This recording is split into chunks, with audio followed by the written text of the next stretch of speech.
I can tell you first, when I met the Marianist, I was about 2.5 months old, and I was baptized by Father Joseph Sherry, who was the pastor of Holy Family Catholic Church in Pearl Harbor, where my family lived in Halava. I don't know quite what my impression was because I was too young, but ironically, that is the first time I met the Marianist. It wasn't until when I was a freshman, incoming freshman at Chaminade University of Honolulu, when I met the Marianists at Chaminade. And my impression of them, it was more of, wow, this is really nice to be part of a Catholic university. And having been grown up in public school system all my life, trying to incorporate my faith life with my academics really was a novelty. It wasn't something that was often practiced. So attending a Catholic university such as Chaminade impressed me, and I really had no idea what Marianist was. I'm Dennis Bautista. I'm a Marianist professed religious for almost 5 years now, and my present ministry is at St. Mary's University in San Antonio, where I teach in the English and Communication Studies department. The Marianist religious life, I have to admit, I never thought I would be a Marianist, much less speaking on behalf of them doing some recruitment vocation video. I remember when I was a student at Chaminade, I was part of a student prayer group that was connected with the Marianist brothers. And I remember once, he was my teacher for religion class. He said to me, "You know, Dennis, I think you'd make an excellent Marianist brother. You ever considered doing it?" And I'm like, "Oh, no, I mean, no, not me, you know. That's just too holy for me, you know. I'm just this, you know, student here majoring in communication and never really thought about it."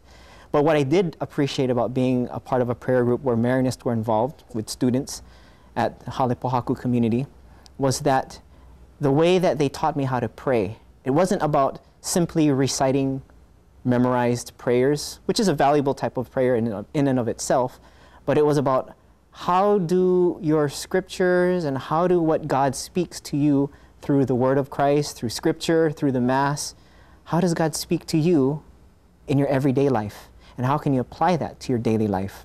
And that kind of attracted me because it was a different kind of prayer. It was faith sharing with one another. I think what attracted me the most to the Marianists was their sense of ohana, or family. You know, growing up in Hawaii, you know, there's a very strong emphasis in community, relationships, and the extended family. And the way that the Marianists connected with one another and the strength that they placed on relationships, how to help develop the person, not necessarily as a student at Chaminade University, but their faith life and even their good health was something that impressed me, and how that can be tied in with their faith life. I've made a commitment for my life, and I don't think I'm going to go anywhere with it in terms of I'm going to change my discernment. I pray that I will die as a Marianist from a long, long, long time from now. But I think what keeps me is that I know I have a good support system. I have a very positive way of, or I've been blessed with a positive structure that supports a faith life, where if I'm challenged, I will be honest in terms of discerning whether or not this is a definite call to do something else, or is this just having a difficult day where I can use it as a learning opportunity to grow from. It isn't about, well, if I'm having a bad day and this thing's not working out, I'm going to leave tomorrow. I think I've moved beyond that and said, well, if there's some challenges in my life, how is God trying to ask me to grow? And how are these situations, circumstances, and events speaking to me so that I can grow closer to God in trying to follow Mary's mission of sharing the life of Jesus with other people? I always turn to Mary. I look at this ring, and on my perpetually professed vow ring, it says Aloha Malia, and it says love of Mary, which is really love of Christ as the mother of God. And whenever there's difficult situations, I find myself thinking, okay, Mary, how are you going to help me get through this situation? I know some of the challenges that I'm encountering in my own life pale in comparison to the kinds of challenges you encountered in your life. But I'm going to try to remain faithful, try to be at peace with that, and accept the growth of my vocation, much like what you did.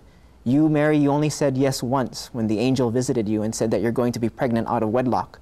But you continue to say yes throughout all of the different challenges in your life. And for me, that's an inspiration. That's something that I hope to draw from whenever I feel challenged in my own vocation. what I've impressed about the Marianists, and I think what may separate us from other religious orders, is that we have a unique focus on developing one's gifts that they bring to community. And in many different places that I've been to throughout the Marianist world, whether it was in Europe or Puerto Rico, somewhere on the East Coast, the Midwest of Dayton, Ohio, St. Louis, Missouri, San Antonio, Texas, or back home at Shaman University of Honolulu in Hawaii, people brings many gifts, and they're affirmed and they grow. And the Marianists, I think, have a very good way of nurturing that and forming that, much like what Mary did, I think, with Jesus. I really do consider it a blessing to be a Marianist religious. I mean, the opportunities that I've had to grow, to look at myself as, wow, there's really so much that I never considered and found myself to do that I've been blessed with. The people that I've met over the years, the way that God has challenged me to grow, hopefully for the better. And the ministry that I'm at here at St. Mary's University really supports this vocation. You know, it was here where I was first assigned after my first vows. It was here at St. Mary's where I profess my life to live as a Marianist brother. And I'm certainly blessed where the opportunities help me not only to grow as a professional, but also to grow as a brother.